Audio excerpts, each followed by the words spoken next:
Olá a todos, sejam bem-vindos a esse vídeo. Gostaria de tratar aqui um pouco do que já foi visto em mecânica técnica, a respeito de como traçar o diagrama de esforços internos.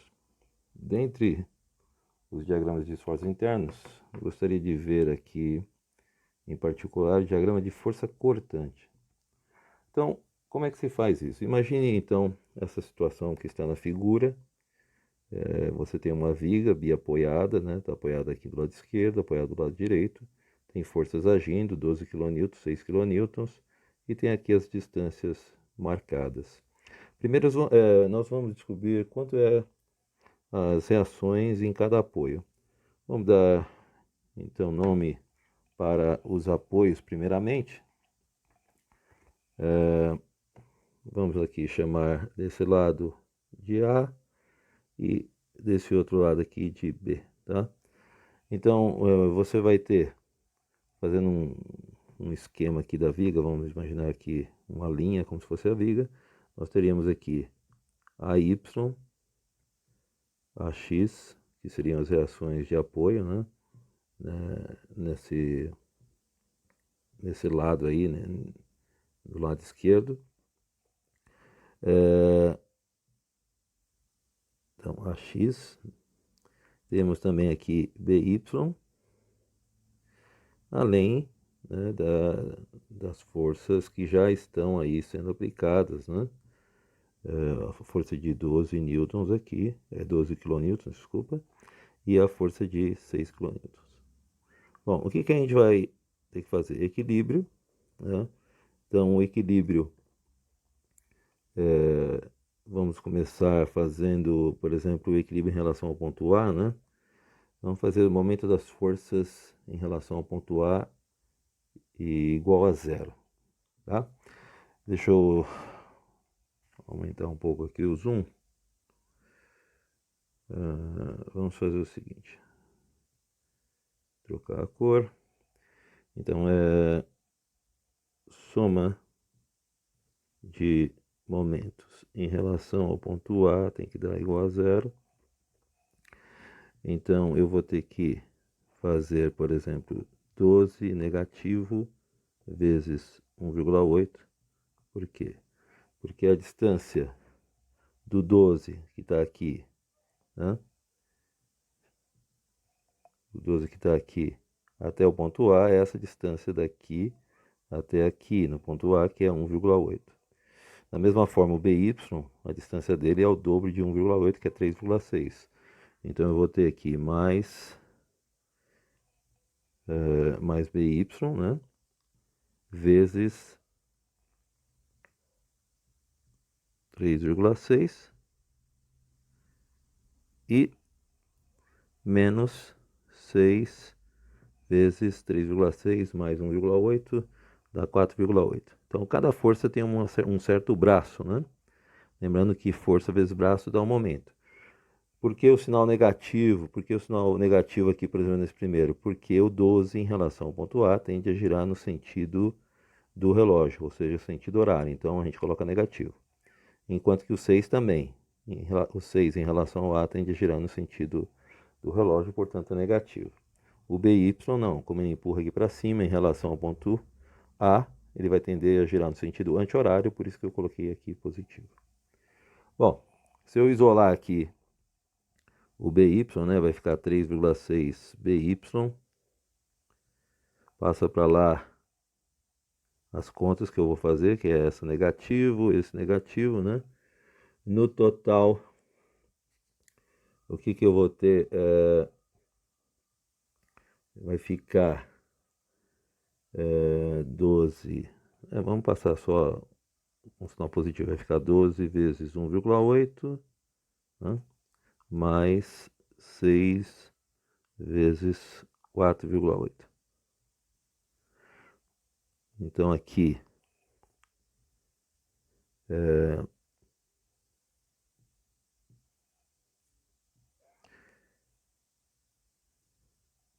que é 4,8. Né? Bom, Fazendo as contas, eu vou achar o valor do BY, e BY vai dar igual a 14 quilonewtons. Bom, essa é a força no apoio B, né? Preciso descobrir no apoio A. Para isso, é só olhar aqui para o diagrama das forças, né? A gente percebe que AY para cima mais BY para cima tem que ser igual ao 12 para baixo e o 6 para baixo. Ou, em termos de resultante, né? Eu vou escrever como? Eu vou escrever assim, soma das forças em relação ao componente Y também tem que ser zero, né? Então eu tenho aqui AY para cima, mais BY para cima, menos 12 para baixo, menos 6 para baixo, tem que dar igual a zero. Como eu já sei o valor do BY, deu 14, né? Então vai ficar assim, AY mais 14 menos 18, eu já fiz a conta aqui, do 12 e do 6, né? Vou chegar com AY igual a negativo 4, passa para o outro lado, fica 4 positivo, 4 quilonewtons. Essa é a reação no ponto A.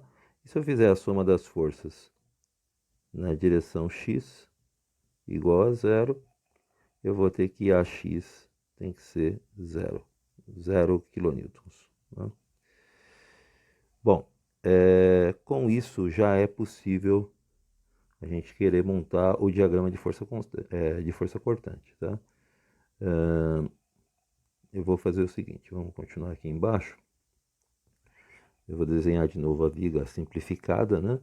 Aqui no A tem 4 quilonewtons, depois no B tinha 14, né? 14 quilonewtons, aí aqui no meio tinha os 12, e por último aqui tinha 6 quilonewtons. Desenhei um pouco maior do que devia, deixa eu apagar aqui. Pronto. Então tem essas forças aqui. Bom, o que é a força cortante? A força cortante seria um esforço interno da viga capaz de suportar um pedaço da viga. O que eu quero dizer com isso? Eu quero dizer o seguinte, se eu, por exemplo, cortasse a viga aqui, ó, nessa região perto aqui do 4, eu teria o pedaço da viga aqui, o 4 fazendo força para cima, e aqui do lado direito eu não teria nada aqui para equilibrar esse 4. Então tem que existir alguma força dentro da viga, algum esforço interno que consiga equilibrar esse 4 aqui. Ou seja, se eu cortasse aqui, para que tudo continuasse parado, sem a viga cair, teria que existir algum esforço aqui que a gente vai chamar de força cortante. Esse esforço vamos chamar de força cortante e vamos simbolizar com a letra V. Além disso, se só tivesse essas duas forças, essa barra tenderia a ficar girando, uma vez que o 4 empurra para cima, o V para baixo, então ela tenderia a girar. Para impedir isso, tem que existir um momento fletor aqui. Então, quando eu corto uma seção da viga, eu tenho que manter aquele pedaço que eu cortei em equilíbrio. Então, se existe 4 aqui, internamente o lado direito da viga está forçando para baixo aqui, para equilibrar esses 4. E como esses dois tendem a girar aqui no sentido horário, tem que existir algum momento aqui também impedindo isso, tá? Nesse vídeo eu só vou me deter à força cortante, que a gente está simbolizando com a letra V. No próximo vídeo eu vou falar um pouco sobre esse momento que a gente chama de momento fletor, é um momento interno também. Então, aqui nós já temos dois esforços internos, a força cortante V e o momento fletor M. Para que isso fique em equilíbrio, por exemplo, eu teria que dizer que a soma das forças na direção Y tem que ser igual a zero, o que vai significar que 4 para cima menos V para baixo tem que dar zero, portanto o V tem que ser 4 kN. Tá? Então, a força cortante aqui na região entre o 4 kN e o 12 kN, essa força cortante tem que ser 4 kN. Se eu não tivesse cortado aí, se eu tivesse cortado em um outro lugar, então vou fazer com outra cor aqui. Vamos dizer que eu tivesse cortado aqui, então vamos chamar aqui de seção 1, tá? Na seção 1 aconteceu isso. Aqui na seção 2, o que aconteceria? Eu teria a viga um pouco mais comprida, né? Eu teria aqui ela um pouco mais comprida, teria os 4 kN para cima aqui também. Só que como eu cortei um pouco mais para a direita do 12, então eu teria o 12 aqui, né? E aqui está o corte que eu fiz, mais ou menos nessa região. Então tem a força de 4, a força de 12, e eu cortei aqui, ficou esse pedaço aqui. Bom, para equilibrar isso também deve existir uma força cortante e também deve existir um momento fletor. Né? Vou me preocupar por enquanto só com a força cortante. Nesse segundo trecho, tá? Onde eu cortei, e eu estou chamando aqui de S2, tá? Então no S2, onde eu cortei na seção 2, eu vou ter uma força cortante diferente. Né? Se eu calcular aqui, 4 para cima, né? De novo, né? Soma das forças na direção Y. Eu vou ter 4 para cima, menos 12 para baixo, menos V para baixo, tem que ser igual a zero. Portanto, V vai dar negativo 8 kN. Quer dizer que nessa seção, nesse trecho em que eu cortei aqui, na seção 2, em qualquer lugar daqui entre o 12 até o 14, em qualquer lugar que eu corte, a força cortante terá aquele valor, negativo 8 kN. Vamos dizer que eu corte em outro, no terceiro lugar agora. Vamos aqui, vamos cortar aqui no S3, tá? Deixa eu trocar a cor de novo. Troca a cor de novo. Vamos por vermelho. Corta aqui no S3, tá? Bom, como é que vai ficar a situação? Então, no S3, eu vou ter, pegando aqui a nossa viga, os 4 para cima, os 12 para baixo, os 14 para cima, né? E onde eu cortei, vai existir uma força cortante, né? Uma força cortante V e um momento fletor. De novo, não estou preocupado ainda com o momento fletor. Vou falar mais sobre ele no próximo vídeo. Então, se eu fizer aqui o equilíbrio, né, soma das forças na direção Y igual a zero, eu vou ter 4 para cima, menos 12 para baixo, mais 14 para cima, menos V para baixo. Isso tem que dar, né, igual a zero. Ok? Então, eu vou ter V igual a 6.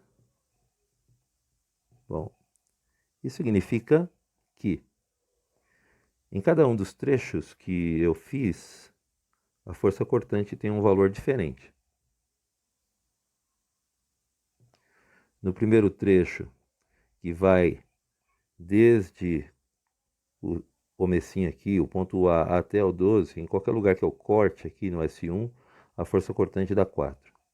No segundo trecho, que é entre 12 e 14 kN, em qualquer lugar que eu corte, a força cortante dá o valor de negativo 8. E no último trecho, em qualquer lugar entre o 14 e o 6, se eu cortar aqui, a força cortante tem que ter esse valor, 6 kN. Eu posso fazer o diagrama da força agora. O diagrama da força, eu vou colocar aqui, então, como se fosse uma linha que representa a viga, né? O primeiro valor começou com 4, então eu ponho aqui uma altura de 4 quilonewtons, tá? E eu vou indo com isso até o 12. Quando chegou no 12, né, eu já vou estar na seção 2. E na seção 2, passei o 12, né? Já estou na seção 2, que é depois do 12. A força cortante vai dar menos 8. Então, eu vou para aqui, para baixo, negativo 8. Isso aqui vai continuar até eu chegar na altura do 14, né? Depois do 14, o que vai acontecer? A força cortante vai valer 6 quilonewtons. Então, aqui vai valer 6 quilonewtons. E eu chego no final. Isso quer dizer, então, que a força cortante começa positiva, aqui fica negativa e aqui volta a ser positiva. Tá? Eu estou rachurando aqui a área, né? Depois, no próximo vídeo, eu vou explicar como é que a gente pode utilizar essa área aqui para calcular o momento fletor, momento interno. Então, observa o seguinte, eu tenho o diagrama de força cortante, tá? Esse é o diagrama de força cortante.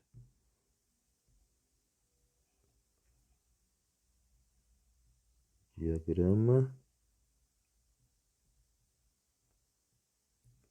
de força cortante. Que eu estou simbolizando com a letra V, tá? Repara o seguinte, você pode conferir o diagrama de força cortante assim. Observa que aqui o 4 começa para cima, né? A força que está sendo aplicada. Então, o diagrama de força cortante começa com 4. Aí ele fica constante, porque em qualquer lugar que você esteja aqui, né? A única força externa que está atuando é o 4. Quando chegar aqui no 12, vai como que descer 12 quilonewtons para baixo, então eu vou ter 4 menos 12, vai chegar em negativo 8, tá? Depois eu vou continuando, não tem nenhuma força externa. Aí quando chegar aqui já vai ter uma outra força externa, que é 14 para cima. Então, do negativo 8 que eu tenho aqui, se eu somar 14, eu vou subir, 14 vai dar menos 8, mas 14 vai dar 6, que é exatamente esse patamar aqui, 6. E finalmente aqui no finalzinho, essa força de 6 vai zerar, porque é 6 para baixo, zero aqui. Então, uma forma de você poder conferir o seu diagrama de força cortante é pelas forças externas que estão atuando e isso inclui as reações de apoio, obviamente, né? Aqui, isso aqui é uma reação de apoio, isso aqui é uma força externa, isso aqui é uma reação de apoio, isso aqui é uma força externa, tá?